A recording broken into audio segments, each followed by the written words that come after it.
Hoje vamos falar um pouquinho sobre o que é ser obediente, obedecer ao Senhor nosso Deus.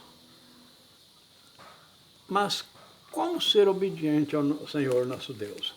Que eu vou mostrar um pouquinho para vocês aqui a origem das nações. Vê se vocês contemplam aí como é que foi. Está vendo aí? A origem das nações.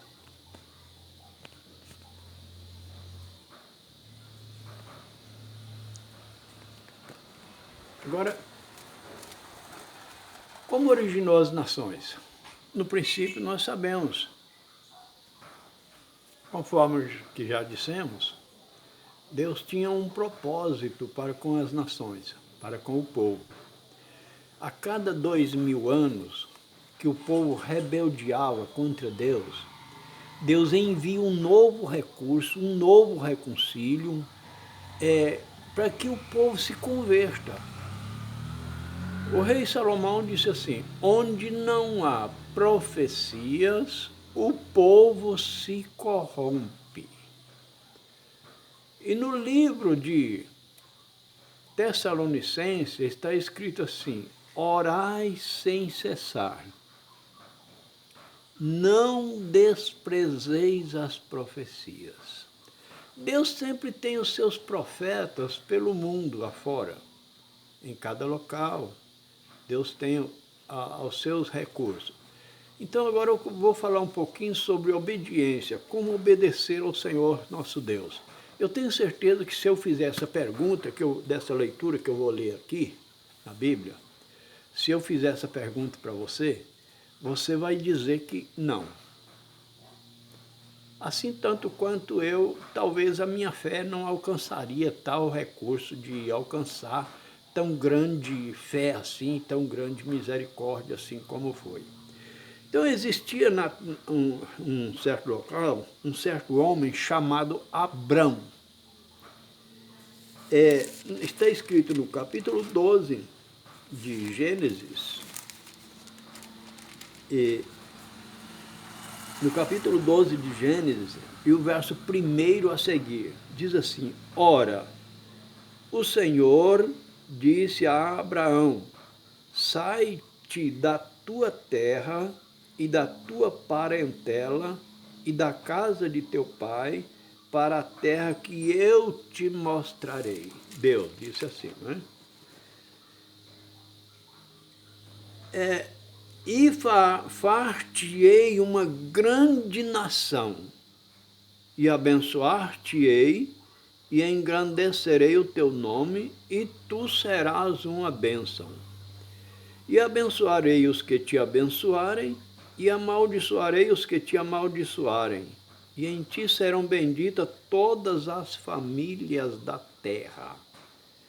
Assim partiu Abrão, como o Senhor lhe tinha dito, e foi Ló com ele. E era Abrão da idade de 75 anos, quando saiu de Harã.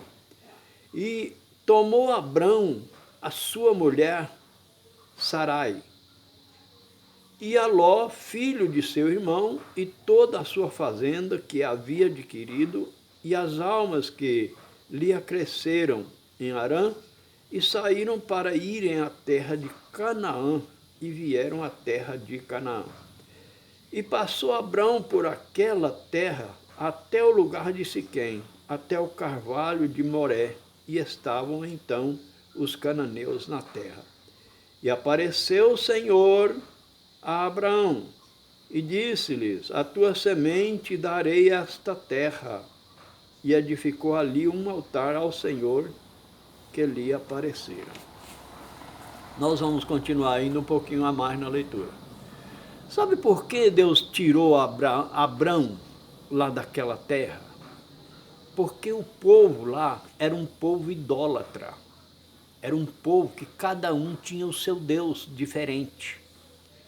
Um adorava uma coisa, outro, outra, e assim continuamente.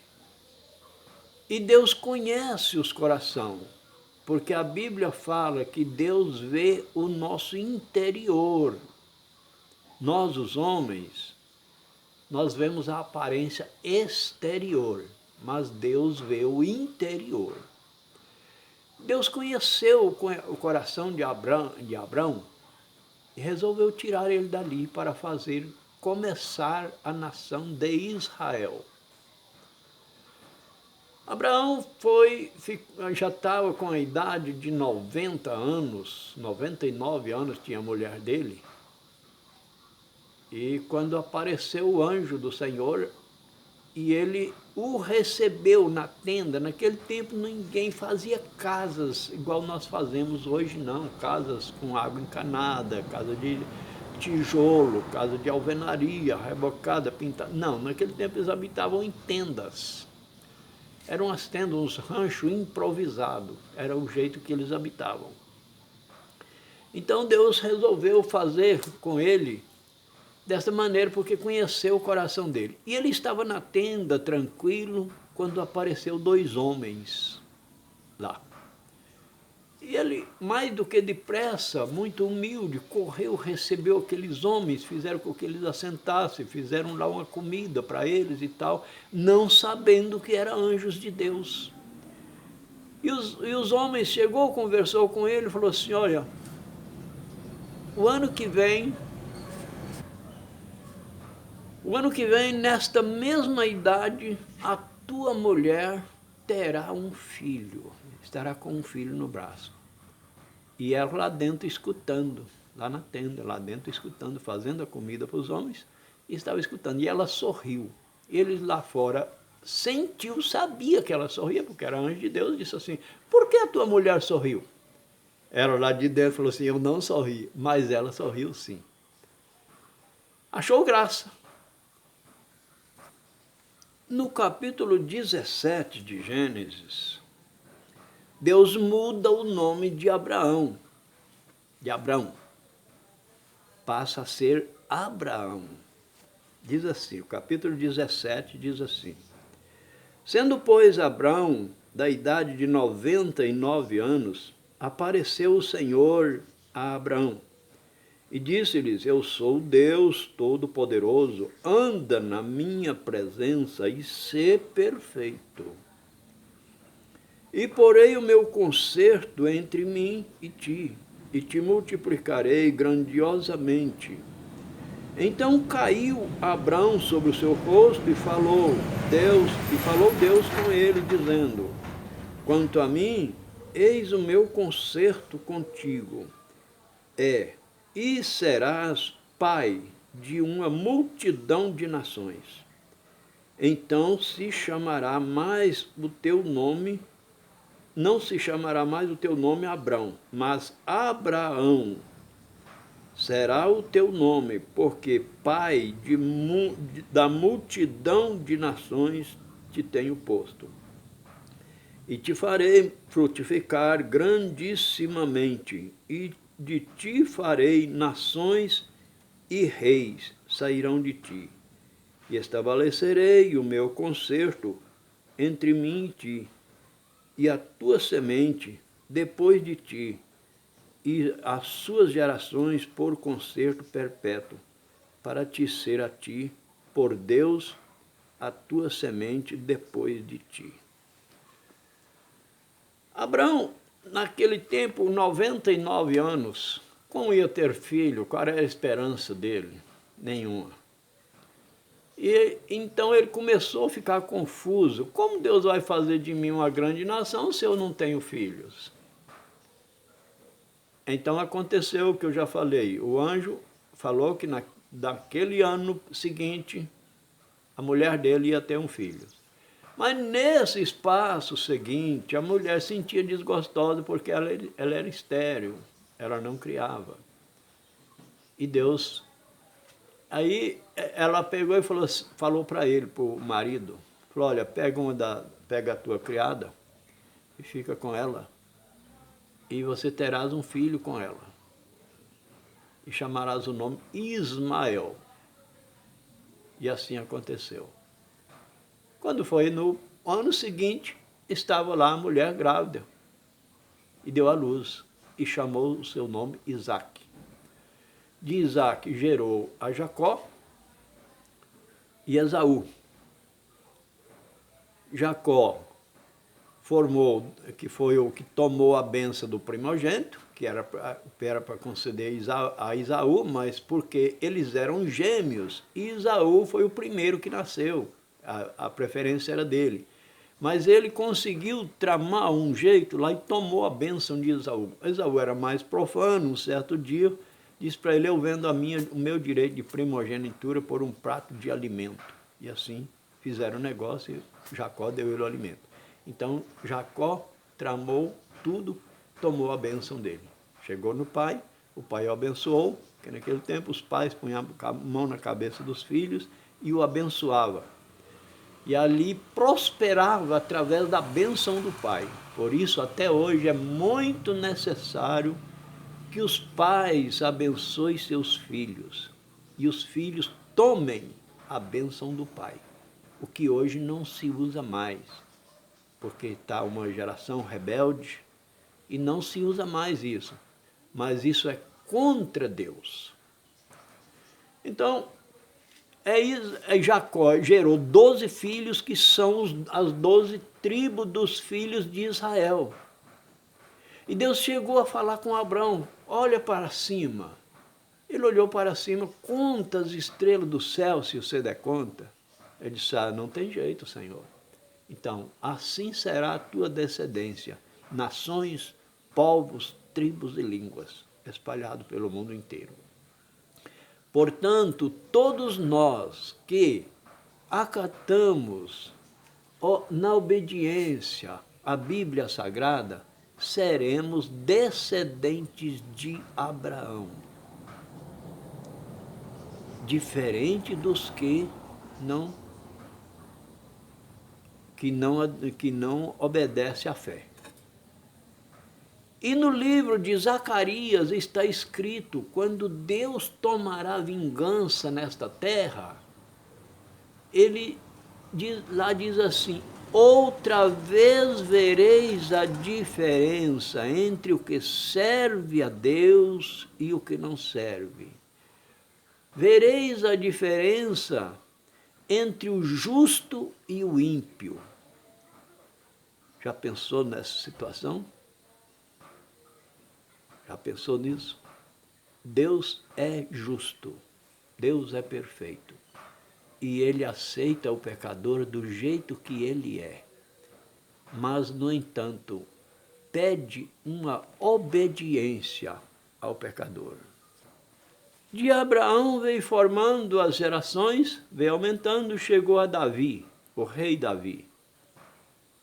Que o rei Davi até hoje, em vários países do mundo, cada um tem o seu ídolo, aquele que foi o maioral no país. No Brasil nós temos aí o Tiradentes, em outros países cada um tem o seu país. E Israel até hoje tem a estrela de Davi, porque Israel se tornou o relógio de Deus. Aqui está a estrela de Davi. Israel, o relógio de Deus.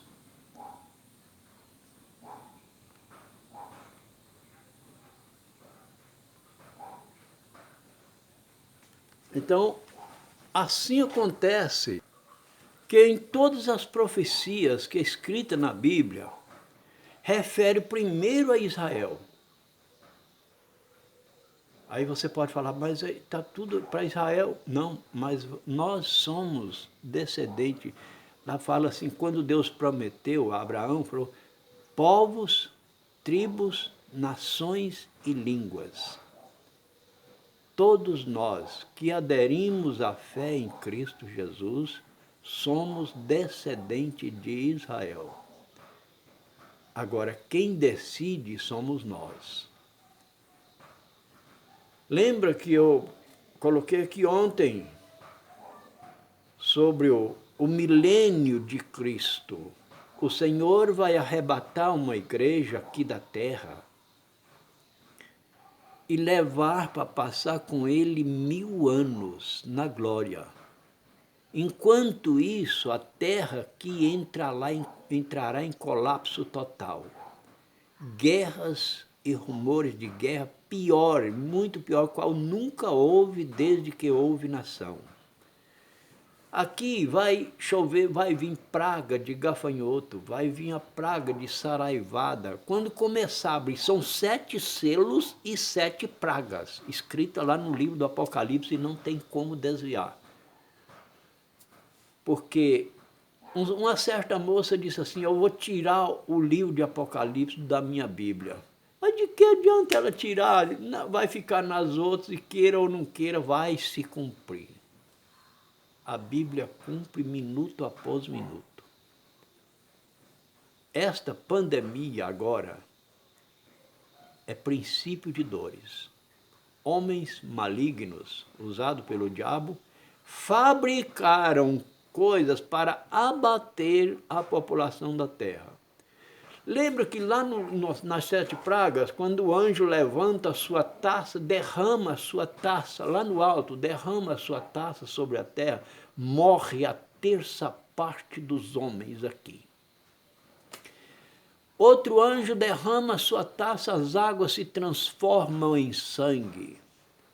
Outro anjo derrama a sua taça, desce uma saraivada de raios e trovões, cai pedras no peso de 35 quilos na cabeça dos homens. Mas a morte vai estar presa. Isso passará 7 anos desta maneira. Os homens desejarão a morte fugirá deles. Depois haverá um período de esquecimento, que a igreja foi embora, que não vai ter mais, e as nações continuarão aqui a mesma coisa. Quando vencer os 1000 anos, Cristo volta com a igreja para a terra, agora para juízo final. Julgar as nações, e a igreja voltará revestida de poder de Deus, com autoridade para julgar as nações. E aí acontece o juízo final, onde cada um tem o seu nome lá escrito. Uns para condenação eterna, outros para salvação eterna.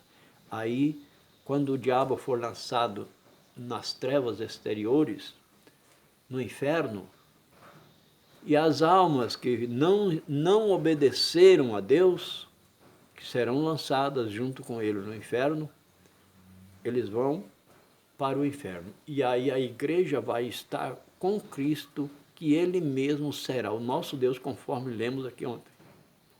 Eu mesmo estarei convosco, eu serei o vosso pai, vós será para mim filhos. Assim diz o Senhor, né?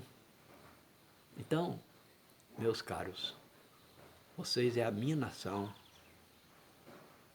Não importa o jeito que você tiver, aceita Cristo como seu Salvador. Não estou pregando um título de religião, não. Estou pregando a palavra de Deus, que Ele me autoriza a pregar a palavra de Deus.